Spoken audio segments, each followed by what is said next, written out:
High atop one of the hills which ring the teeming metropolis of Gotham City, a large house rears its bulk against the dark sky. Outwardly, there's nothing to distinguish this house from many others. But deep in the cavernous basements of this house, in a chamber hewn from the living rock of the mountain, is the strange, dimly lighted, mysteriously secret Bat's Cave, hidden headquarters of America's #1 crime fighter, Batman. Yes, Batman, clad in the somber costume which has struck terror to the heart of many a swaggering denizen of the underworld. Batman, who even now is pondering the plans of a new assault against the forces of crime. A crushing blow against evil in which he will have the valuable aid of his young, two-fisted assistant, Robin, the Boy Wonder. They represent American youth who love their country and are glad to fight for it. Wherever crime raises its ugly head to strike with the venom of a maddened rattlesnake, Batman and Robin strike also. And in this very hour when the Axis criminals are spreading their evil over the world, even within our own land, Batman and Robin stand ready to fight them to the death.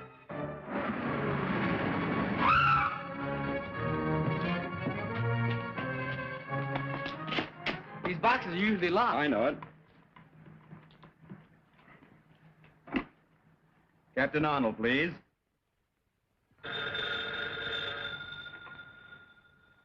Captain Arnold speaking. I have a nice little package for you. You'll find it at the corner of First and Maple. Heavily. Yeah, what's doing, Captain? It's the Batman again. He's at the corner of First and Maple. And this time, I'm going with you. Calling car 67. 67. That's us. Go to First and Maple. Hey, 702. I'm warning you. Dr. Daka will make you regret this. Shut up! Dr. Daka? Who's that? Never mind. You'll find out. Let's wait around and see Captain Arnold's face when he gets here. No time for that. Don't forget, I've got a date. Let's go.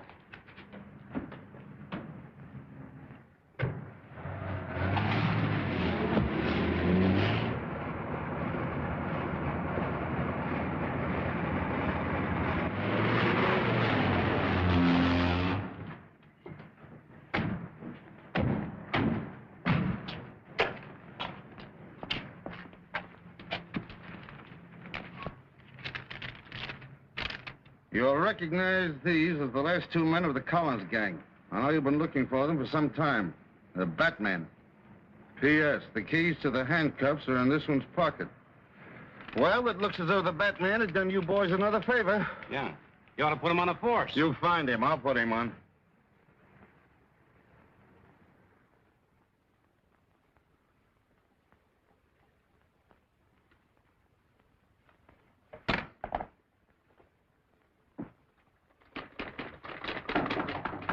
Come in.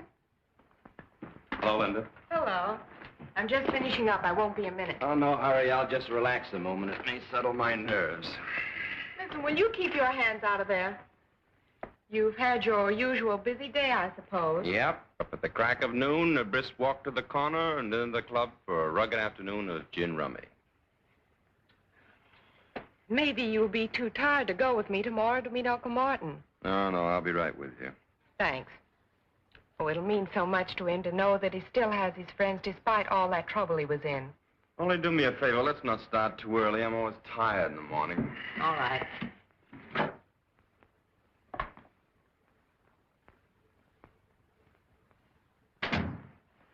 You're liable to carry that masquerade too far. Think so? Yes, I do. Why don't you let her know who you really are instead of letting her think you're just a good-for-nothing playboy? Well, if she knew I was the Batman, she might worry. Not that she cares anything about me. Besides, on account of our special assignment from Uncle Sam, our success depends on keeping our identity a secret. And suppose she asks you about your status in the Army? Well, I always tell her I'm a 4F.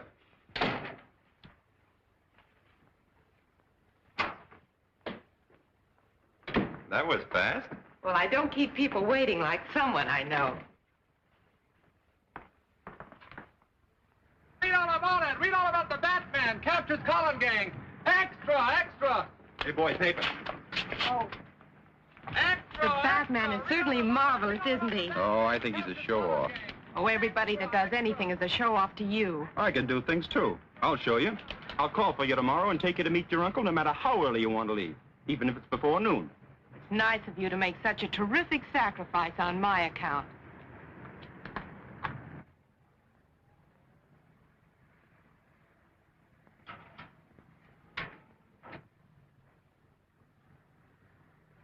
That looks like Warren. Yeah, that's him. My old cellmate.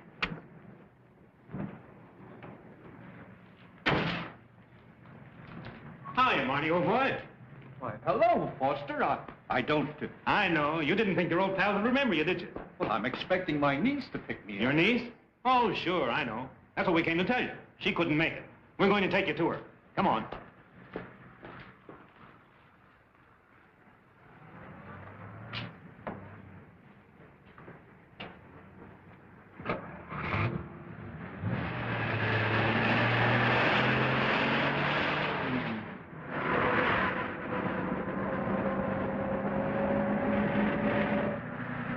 That looked like my niece in that car. You're seeing things, Marty. Stop the car. Pipe down, Marty. You're going with us. Now sit back and relax. Why, what do you want from me? You'll find out soon enough. Has Mr. Warren left already? Yes, ma'am. 2 men met him and they drove off in a black sedan. Thank you. He drove away with some men in that black sedan we passed back on the road. Well, get in. We'll catch him before he gets back to town. Get going, Alfred. Very good, sir. I can't understand why Uncle Martin didn't wait for us.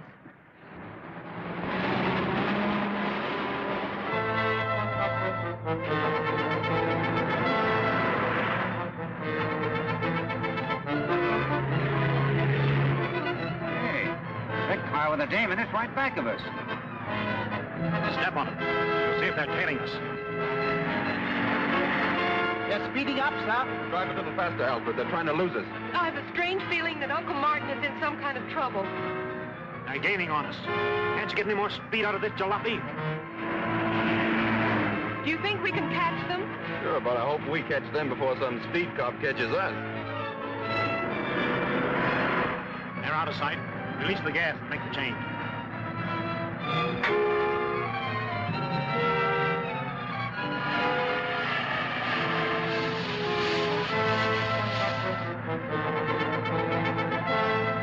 Hold everything. I'm going to turn around.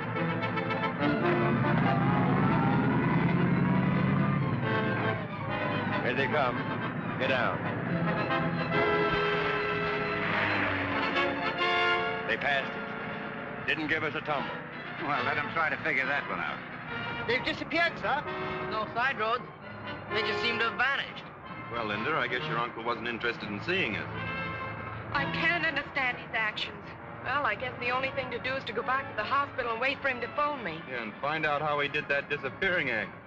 I'd like to pull it sometime when my creditors are after me. This was part of a foreign land transplanted bodily to America and known as Little Tokyo. Since a wise government rounded up the shifty-eyed Japs, it has become virtually a ghost street where only one business survives, eking out a precarious existence on the dimes of curiosity seekers. Now, this exhibit, my friend, was created by artists that know. Artists who have created some of the finest wax exhibits in all of England and France. Now, the price of admission is only 10 cents, plus 1 cent tax per Uncle Sam.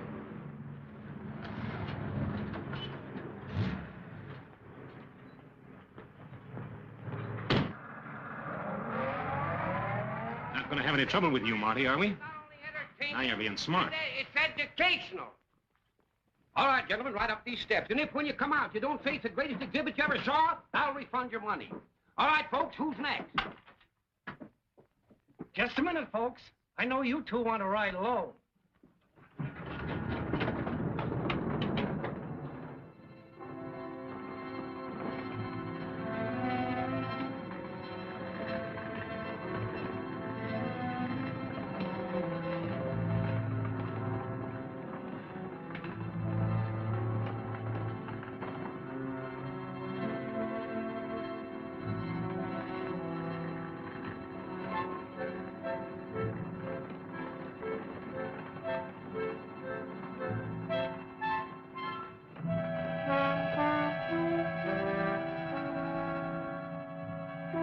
End of the line, Monty.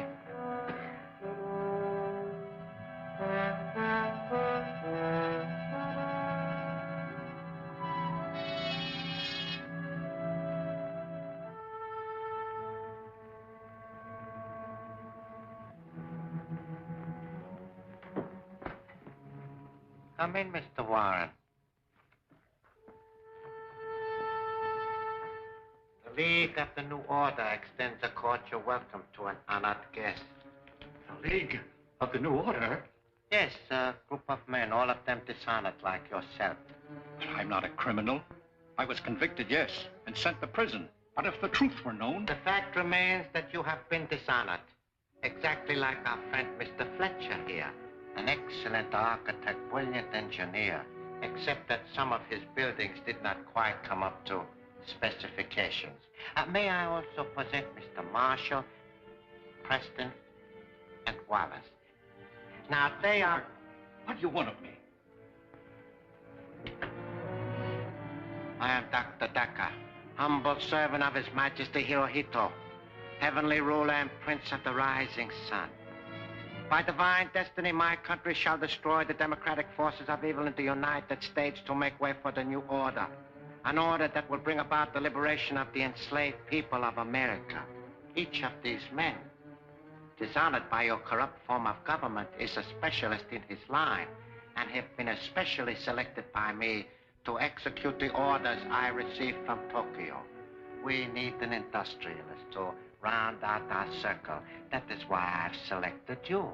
If you cooperate with us willingly, you shall share in the glorious victory soon to be ours. And if I refuse? You have no choice but to accept. You will work with us or be compelled to work for us. Therefore, it should be very plain to you that you should be willing to help serve my glorious emperor. Listen, Daka, for whatever your name is, I owe my allegiance to no country or order but my own. I'm an American first and always, and no amount of torture conceived by your twisted oriented brain will make me change my mind. But you are laboring under a great misapprehension. I do not believe in anything so barbaric as torture. Well,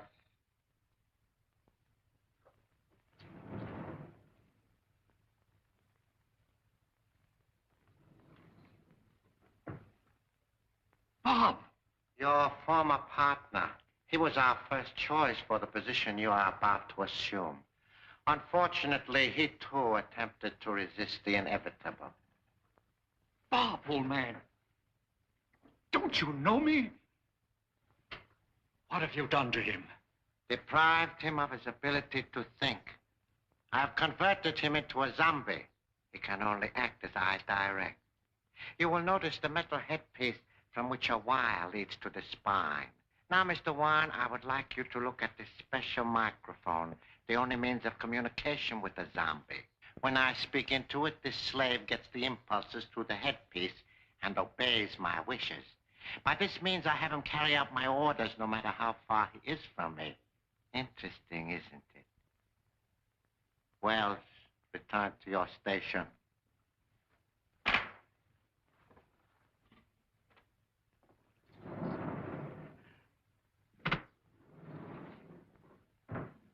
Now, what is your answer? It's still the same. Marshal Foster, take him to my electronic laboratory.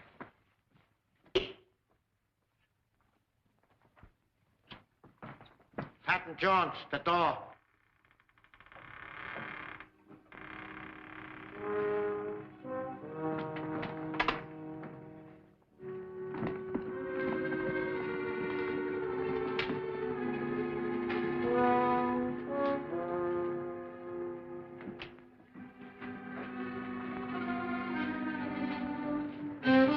I'm not going to destroy your brain at this time because you have information which I must have while you still have your memory.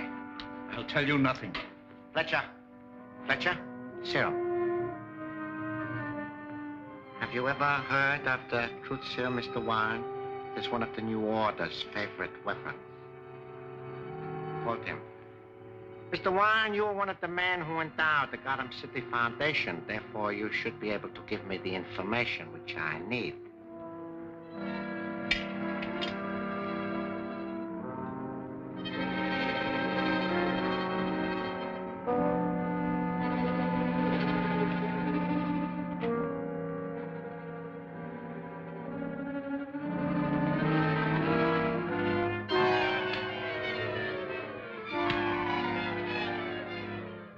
How much radium have they on hand at the Gotham City Foundation? Several grams. Where do they keep it? In the safe behind the picture in Dr. Boyden's dispensary. Do you know the combination? No, I do not. Preston, lock him up.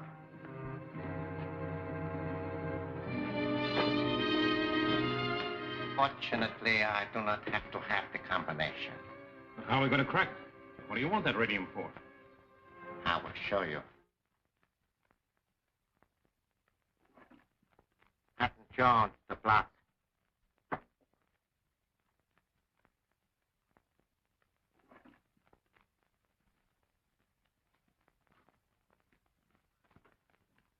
Gentlemen, this is the new order, secret weapon. Marshal, give me a capsule.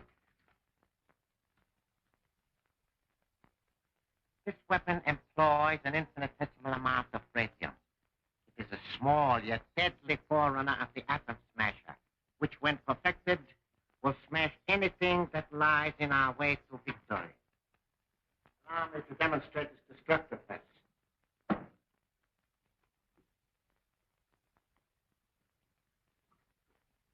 Place it and return to your station. I would step over this way, gentlemen, if I were you. Foster, I want you particularly to see this. There are several adjustments for power on this weapon.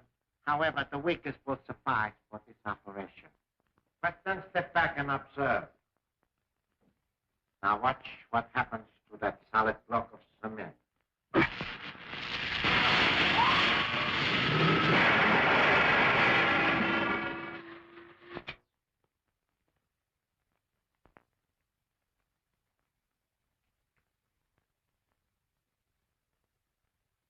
Gentlemen, this block was originally concrete.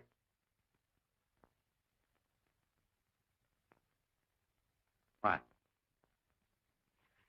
Yes. Now you understand why I must have more radium. Why, sure. With more radium, we can build a weapon bigger than that gun. Exactly. We can build a lethal mechanism so destructive as to make retaliation by the United Nations impossible.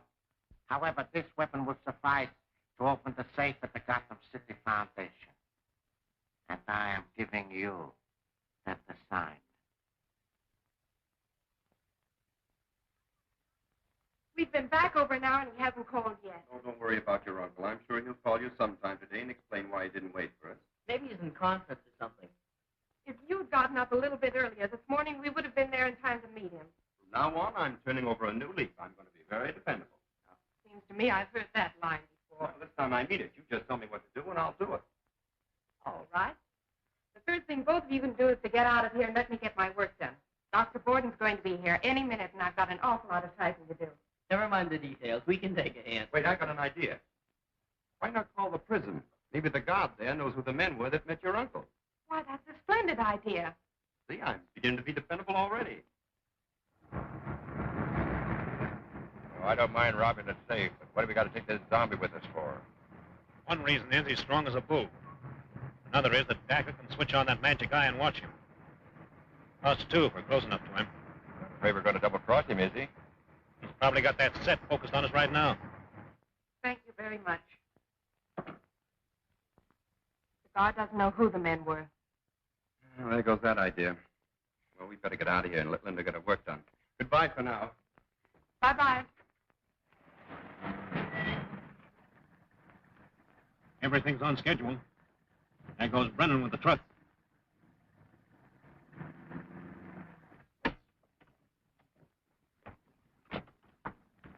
Look, that's the guy we were chasing this morning. Sure looks like it. Those three men just alighted from it, sir. And Martin Warren isn't with them. Come on, I have an idea the Batman should look into this. And don't forget Robin. Alfred, drive into that alley and put the top up. Yes, sir.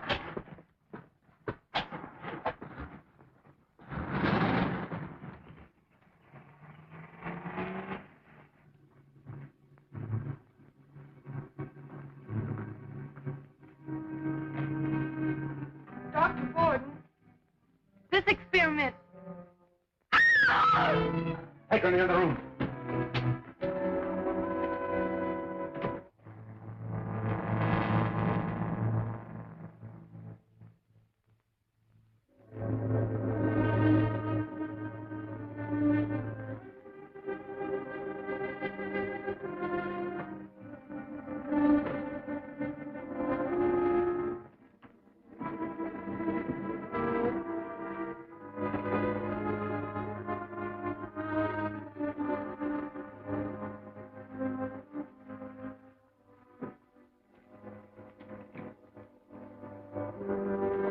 What's going on here? Why, Dr. Hayden, my old colleague. What are you doing here?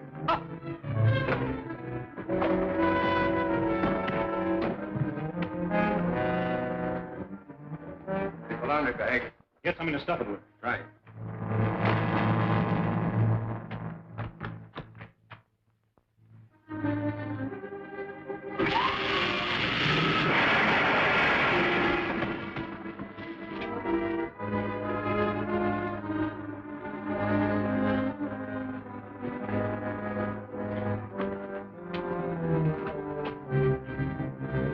Fine.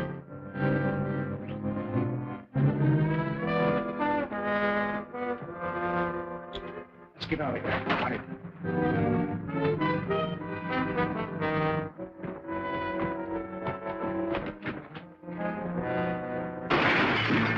The Batman.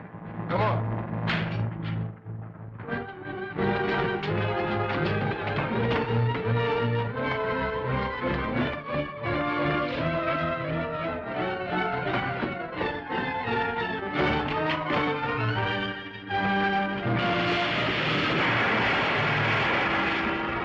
Then get him.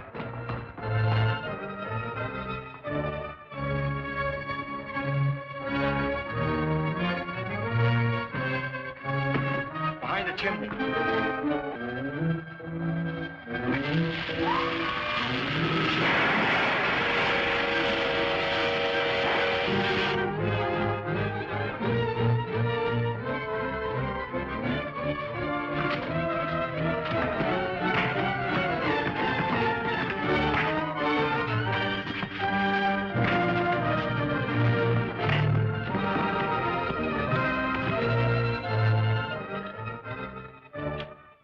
Marie, get the police here quickly.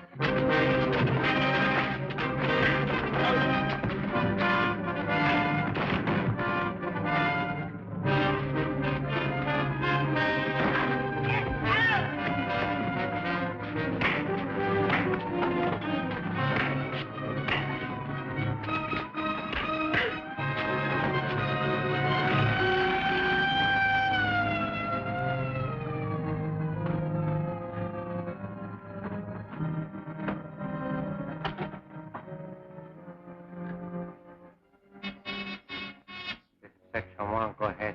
Dr. Daka, the cops are heading for the hospital. You get the radio. Yeah? I got the stuff. It's in the truck. I'm starting back now. Return at once.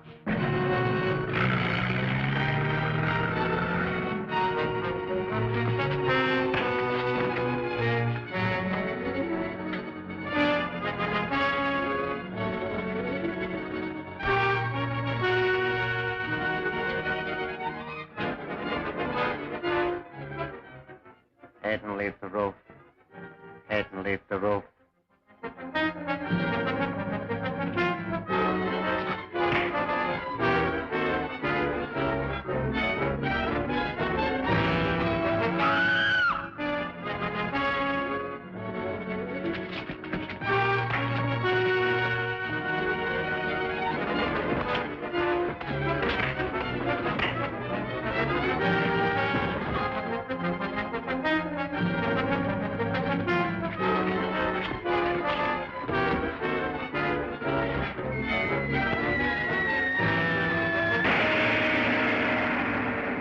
Daka, the sinister Jap spy, believes Linda knows the whereabouts of the powerful radium gun. And what about Linda? Can she escape his evil clutches? Don't fail to see The Bat's Cave, Chapter 2 of Batman at this theater next week.